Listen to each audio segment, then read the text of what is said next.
आलमी सियासत की तरफ जरा बढ़ते हैं। डोनाल्ड ट्रंप के 47th president of US elect होने के बाद हर मुल्क के अंदर मुख्तलिफ सवालात आ रहे हैं। कुछ इंटरनेशनल पॉलिटिक्स के ऊपर सवालात हैं, कुछ सवालात मिडल ईस्ट के हालात को लेकर हैं कि आया अमेरिका अभी भी इसराइल को सपोर्ट करता रहेगा, जबकि वो 5 मुख्तलिफ ममालिक के ऊपर हमला आवर हो चुका है। फ़लस्तीन, लेबनान, यमन, ईरान समेत खित्ते के अंदर उसने इंस्टेबिलिटी पैदा की हुई है। दूसरी तरफ पाकिस्तान में एक नया बयानिया है और वो बयानिया ये है कि हमारी सियासत में भी डोनाल्ड ट्रंप के आते ही मुदाखलत शुरू हो जाएगी। इन सारे सवालों पर हम तजिया लेने की कोशिश करेंगे। एजाज अहमद चौधरी साहब हमारे साथ मौजूद हैं, वो फॉरेन सेक्रेटरी हैं। बहुत शुक्रिया एजाज साहब for joining me in the program. Ejaz साहब, डोनाल्ड ट्रंप के आते ही पाकिस्तान में जो चहमगोइयाँ हुई हैं उनकी तरफ तो बाद में आएंगे, लेकिन क्या हम ये तवक्को कर सकते हैं कि अमेरिका की जो एक सेट पॉलिसी है इसराइल के हवाले से वो तब्दील होगी? जी नहीं, मेरे ख्याल में अमेरिका की 3 पॉलिसियां तो तब्दील नहीं होने जा रही। चीन को वो अभी भी कंपेटिटर समझेंगे, हिंदुस्तान के साथ भी पार्टनरशिप रखेंगे और इसराइल की मुकम्मल तौर पर हमायत जारी रखेंगे।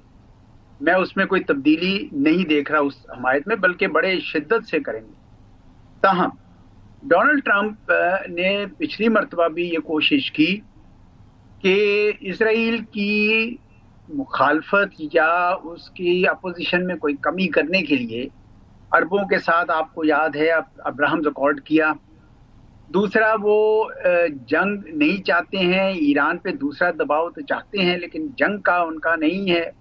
इसलिए मेरे ख्याल में वो कोशिश करेंगे कि इसराइल को ये कहें कि आप जल्द अज जल्द जैसे ही आपके वो मकासद पूरे हो जाएं, यानी हमास और हिजबुल्लाह के खिलाफ आपका एक्शन पूरा हो जाए, तो वो कोई ना कोई डील करवाना चाहेंगे, सीज फायर वर्सेस हॉस्टेजेस। तो मैं उस तरफ जाता देख रहा हूँ उसको। लेकिन ऐसा सब हॉस्टेजेस और सीज फायर की कोशिश तो पहले भी हो गई। उधर मुलाकात होनी थी, उधर नेतन्याहू जो है वो अटैक्स कर रहा था फ़लस्तीन के ऊपर और उसके बाद लेबनान के ऊपर, और इसके साथ ही साइमल्टेनियसली जो ऑर्गेनाइजेशन इसराइल के इनह्यूमेन जेनोसाइड को पॉइंट आउट करती है, चाहे वो इंटरनेशनल कोर्ट ऑफ जस्टिस हो, चाहे वो यूएन हो, चाहे वो एमनेस्टी इंटरनेशनल हो, या कोई और ऑर्गेनाइजेशन हो या कोई और मुल्क हो, उसको वो या टेररिस्ट ऑर्गेनाइजेशन कह देते हैं या वो कह देते हैं कि जी ये तो एंटी सेमेटिक है, कोई इस तरह का लफ्ज छाप के उसके साथ उसको साइडलाइन कर देते हैं। तो यूएसए वॉर को कर्टेल करने के लिए कोई रोल प्ले करता हुआ या करने की कैपेबिलिटी भी रखेगा, कंसिडरिंग कि इसराइल समझता है कि इसराइल यूएसए की जरूरत है, यूएसए इसराइल की जरूरत नहीं है। दोनों एक दूसरे की जरूरत है, इसमें कोई शक नहीं है कि नेतन्याहू भी इंतजार कर रहे थे। अगरचे बाइडन ने भी उनकी हमायत में कोई कमी नहीं छोड़ी, लेकिन नेतन्याहू का ये ख्याल है कि डोनाल्ड ट्रंप ज़्यादा शद्दुमत से उसकी हमायत करेंगे। उन्होंने कैंपेन में भी कहा था फिनिश द जॉब। तो उनको बिल्कुल इस बात से फर्क नहीं पड़ता कि कितना खून बहा चुके हैं, किस कदर जुल्म किया है, अपार्थाइड रिजीम बनाई है, जेनोसाइड किया है, वो तो सब चीज़ें अमेरिका में सबको नज़र आ रही है। लेकिन आपने देखा कि अमेरिका की तरफ से सवाए अमेरिका की अपनी आवाम के, जो उनकी कांग्रेस है, उनकी जो एग्जेक्टिव है, उसमें तो मुझे कोई नज़र नहीं है। लेकिन डोनाल्ड ट्रंप का जो फ़र्क है वो सिर्फ एक ही है कि ये जंगें नहीं चाहते हैं। इन्होंने बारहा कह रखा है कि मैं इनवर्ड देखना चाहता हूँ, अमेरिका फर्स्ट स्ट्रेटजी पे काम करना चाहता हूँ। मेरे वर्कर्स ये इंटरनेशनल एजेंडा से तंग आ चुके हैं, मेरे वोटर्स जो हैं, और इस इंटरनेशनलिज्म से, ग्लोबलाइजेशन से मेरे वोटर्स की जॉब्स चली गई हैं, लाइवलीहुड चला गया है। तो वो अमेरिका को बड़ा करना चाहते हैं और आपने देखा कि उसकी सबसे ज़्यादा प्रायोरिटी इस वक्त इक़्तिसाद पर है। वो टैरिफ्स डालना चाहते हैं चीन की मसनूआत पर, वो बाकी दुनिया पे भी टैरिफ्स डालना चाह रहे हैं। तो उस तरफ वो रखेंगे। मेरा नहीं ख्याल कि वो जंग को बहुत ज़्यादा तूल देना चाहेंगे। ये मेरा अपना ज़ाती ख्याल है, मुमकिन है कि कुछ लोगों की और राय हो। राइट। और दूसरी तरफ आए आज़ाद साहब, तो फिर पाकिस्तान की सियासत है। पाकिस्तान की सियासत के अंदर कौन प्रेसिडेंट इलेक्ट हो रहा है वैसे तो इररेलेवेंट होना चाहिए, were altogether a different country, लेकिन अनफॉर्चुनेटली सीटो सेंटो के बाद से लेकर अब तक पाकिस्तान के लिए अमेरिका इंतहाई रेलेवेंट है और शायद रहेगा इन नियर फ्यूचर। क्या अमेरिका पाकिस्तान की सियासत में, बिलखुसूस to be precise, Imran Khan की रिहाई में कोई किरदार अदा करेंगे डोनाल्ड ट्रंप?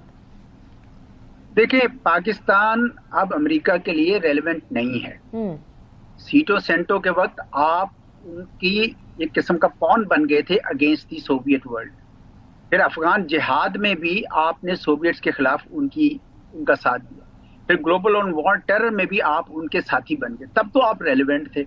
अब वो जब अफगानिस्तान से भी निकल गए और चीन के साथ उनका मुसाबका है जो आपका दोस्त है, तो अब आप उनके नजदीक जो है वो रेलेवेंट नहीं है। इनके नजदीक अब इंडिया रेलेवेंट, ये एक हकीकत है, तल्ख सही लेकिन है। हाँ, पाकिस्तान उस वक्त रेलेवेंट हो सकता है कि अगर उसकी तजारत बहुत बढ़ जाए, अगर वो इक्तिसाद बहुत जबरदस्त हो जाए तो ठीक है, लेकिन वो तो अभी नहीं हो रहा है, एकदम से नहीं होगा, थोड़ा टाइम लगेगा। तो अगर पाकिस्तान ही रेलेवेंट ना हो तो पाकिस्तान के अंदर मुदाखलत करके उनको क्या मिलेगा?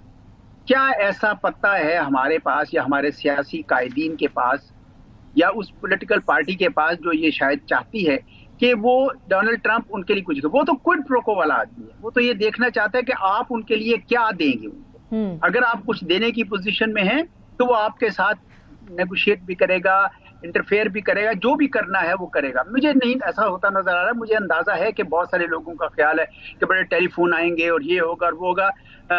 मैं उनकी उम्मीदों पर उस तरह पानी नहीं फेरना चाहता, लेकिन मैं अपनी राय ये देना चाहता हूँ कि ऐसा नहीं होगा। अमेरिका सिर्फ और सिर्फ उस इंटरफेयर करता है जब उनको अपना उसमें मुफाद नजर आ रहा हो, और मुझे इस वक्त पर नजर मुफाद नहीं। राइट। एजाज अहमद चौधरी साहब, thank you very much for joining program. America के लिए पाकिस्तान उस तरह से रेलेवेंट नहीं है, पाकिस्तान के लिए रेलेवेंट हो IMF के चक्कर में एंड ऑल, वो बात अलग है, लेकिन पाकिस्तान की सियासत के अंदर उस तरह मुदाखलत एक्सपेक्ट नहीं कर रहे एजाज साहब। This is a very interesting perspective and quite contrary जो बाकी जगह पर डिस्कस हो रहा है। बहरहाल अनीका निसार को इजाजत दीजिए, इंशाल्लाह कल मुलाकात होगी। Take good care of yourself, अल्लाह हाफिज।